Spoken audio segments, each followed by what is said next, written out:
Pemerintah mengkaji aturan tentang operasional TikTok Shop. Nantinya media sosial memiliki izin yang berbeda dengan e-commerce. Tidak hanya itu, aturan ini juga membatasi barang yang masuk ke Indonesia.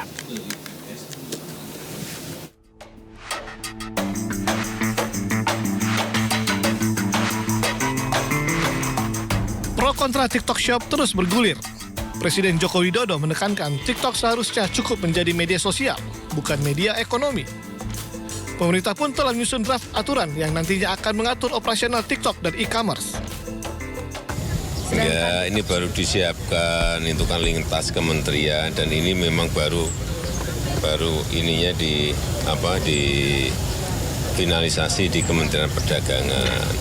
Karena kita tahu itu berefek pada UMKM, pada produksi di usaha kecil, usaha mikro dan juga pada pasar. Pada pasar, di beberapa pasar sudah mulai anjlok menurun ya karena serbuan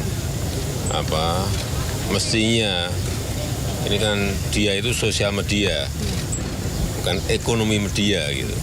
Itu yang baru akan diselesaikan untuk diatur. Akan lebih didisiplinkan? Itu yang baru segera diatur. Masih berada posisi regulasinya di Kementerian Perdagangan. Yang lainnya sudah rampung, tinggal di Kementerian Perdagangan. Kita tunggu. Sementara itu, aturan Kementerian Perdagangan nomor 50 tahun 2020 akan segera direvisi dan diundangkan. Nantinya, media sosial memiliki izin yang berbeda dengan e-commerce. Tidak hanya itu, barang yang bisa diimpor pun akan dibatasi. Ke depan, semua barang yang dijual di e-commerce harus sudah lulus sertifikasi yang ditetapkan oleh pemerintah. Rencananya, aturan ini akan mulai dibahas Senin depan. Sebelumnya, para pelaku UMKM mengeluhkan eksistensi TikTok Shop. Praktik penggabungan bisnis antara media sosial dan e-commerce ini berpeluang menciptakan monopoli perdagangan. Pedagang UMKM kesulitan untuk bersaing, lantaran harga yang ditawarkan di sosial e-commerce jauh di bawah harga pasar. Tim Liputan iNews melaporkan. Menko UMKM Teten Mas Duki mengatakan pedagang konvensional di Tanah Abang terdampak e-commerce dan social commerce bukan hanya karena praktisnya saja tapi juga karena harganya yang jauh lebih murah. Lalu bagaimana solusi menghadapi gempuran itu dan menyelamatkan para pedagang konvensional pelaku UKM? Berikut kami hadirkan kembali dialog Bung Guntur Saragi, Komisioner KPPU. Lalu ada juga Raymond Chin, influencer, pegiat media sosial, serta Budi Primawan, Waketum IDEA. Saya ke Mas Guntur terlebih dahulu. Mas Guntur, di tengah serbuan pedagang online, kemudian di berbagai platform e-commerce, bagaimana sebenarnya dampaknya secara langsung terhadap pedagang konvensional menurut Anda? Baik, soal dampak bisa banyak faktor ya, tapi mungkin saya kembali fokus pada isu yang muncul nih, predatory pricing gitu ya. Jadi salah satu yang dialamatkan dan dikaitkan oleh KPPU itu terkait predatory pricing. Satu hal yang perlu diketahui, predatory pricing itu di KPPU itu adalah bentuk pelanggaran.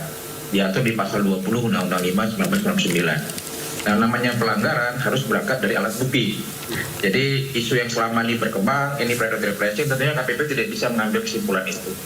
Dan perlu saya sampaikan juga belum ada laporan terkait predatory pricing sampai tadi saya cek. Jadi terkait hari ini banyak pedagang yang mungkin berkurang, kita harus lihatnya secara jeli juga.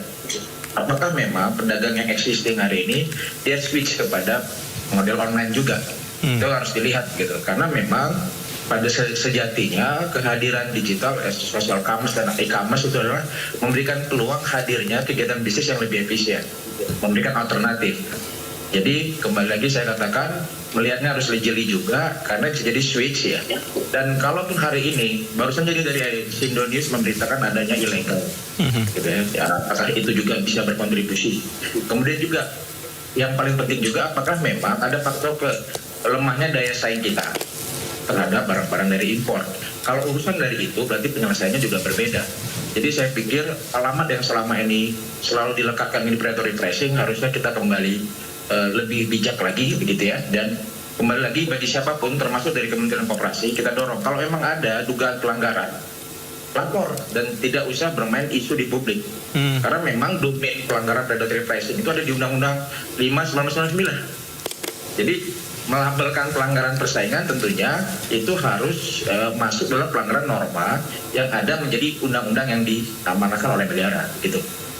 Oke Bang Guntur, tapi selama ini sudah ada laporan yang masuk? Belum ada sama sekali satupun? Belum tentang, jadi makanya saya bilang ini jadi diskursus publik dan tidak masuk dalam ranah penegakan hukum yang proporsional. Bagi kami KPPU, untuk bisa menyimpulkan satu pelanggaran tentu harus berangkat dari penelitian penyelidikan. Jadi saya pikir ini perlu bijak juga untuk bisa memberikan isu yang kondusif ya bagi iklim bisnis kita. Karena kalau hari ini dengan gampang mengatakan melabel pelanggaran dan segala macam, itu menjadi tidak kondusif bagi dunia bisnis di kita.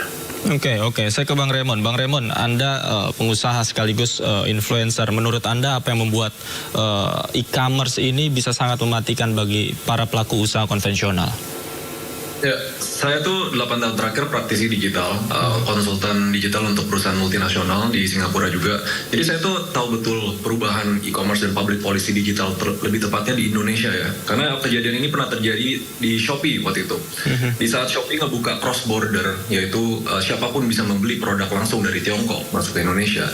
Dan itu sangat amat berbahaya untuk UMKM karena kita tahu betul manufacturing dan supply chain di negara ini tuh belum semaju dibanding negara-negara yang tempat kita impor, misalnya Tiongkok. Jadi ya sudah pasti pas barangnya masuk ke Indonesia pasti barangnya jauh lebih murah. Dan di saat itu terjadi barang-barang yang beredar sekarang di e-commerce pada umumnya, UMKM yang sebelumnya adanya cross border ini tuh pasti kalah saing. Menurut saya pasti kalah saing.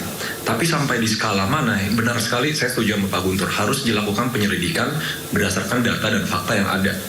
Tapi social commerce ini sesuatu yang baru karena merubah perilaku ya. Sebelumnya di e-commerce harus pengen beli barang dulu baru ke e-commerce. Sekarang dengan social commerce tidak ingin beli barang, scrolling, tahu-tahu terbeli gitu. Jadi perubahan perilaku konsumen itu lumayan impulsif, itu yang menurut saya harus diperhatikan.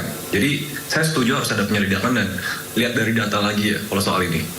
Oke, tapi kalau dari sisi harga, mengapa Bang? Kalau beli produk langsung misalnya dari Tiongkok ini cenderung lebih murah, padahal ini kan notabene barangnya lebih jauh, kemudian lokasinya lebih jauh dibandingkan dengan pedagang konvensional. Mengapa bisa demikian?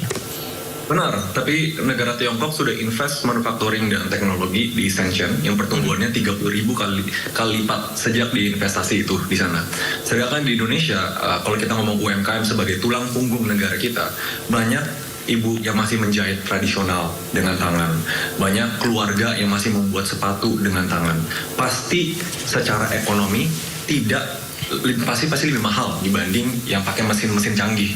Jadi hal-hal itu kan sebenarnya perlu kita pilah, apakah kita perlu barang yang lebih murah atau barang yang dibuat pakai tangan dari UMKM, apakah itu juga bisa lebih bagus gitu. Ini semua tuh nggak bisa dibilang ada yang benar atau yang salah, tapi harus bisa dilihat dari segala sisi. Oke, baik saya ke Mas Budi. Mas Budi, jadi bagaimana menurut Anda dibilang, kalau dibilang dalam tanda kutip mematikan pedagang konvensional, menurut Anda seperti apa? Oke, terima kasih Mas. Jadi kalau kita melihatnya bahwa keadaan adanya PMSE atau perdagangan yang sistem tarif konvensi ini justru memberi cara baru atau jalan baru bagi para pengusaha di Indonesia untuk bisa memperkuat dan mengembangkan bisnisnya. Jadi sebenarnya kalau dibilang mematikan, tadi sama seperti Mas Raymond dan Mas Guntur gitu. Kita juga mesti lihat mematikan dari segi apanya gitu. Karena Mas Raymond sendiri bilang banyak juga pengusaha kita yang bisa memanfaatkan ekonomi digital ini, bahkan sampai ada yang bisa berdagang secara internasional karena dipermudah dengan perdagangan melalui sistem elektronik atau PMSE atau yang biasa dikenal e-commerce. Jadi tadi Mas, kalau dibilang mematikan, kita benar-benar mesti, itu bahasa bombastis kalau saya, mesti ada basisnya gitu, di mana ini, atau malah sebenarnya yang mematikan bukan transformasi digitalnya, gitu. Tapi kemampuan beradaptasi dari pengusaha kita ya, atau pengusaha-pengusaha yang merasa dimatikan itu yang belum bisa memanfaatkan teknologi yang ada. Ini kan terjadi di semua sektor ya, nggak hanya e-commerce saja, transformasi digital mendisrupsi bisnis-bisnis yang sudah ada. Bagaimana pengusaha yang sekarang ada memanfaatkan ekonomi digital itu sehingga mereka bisa lebih sukses, bisa lebih mengembangkan bisnisnya dengan lebih efisien, itu yang juga kita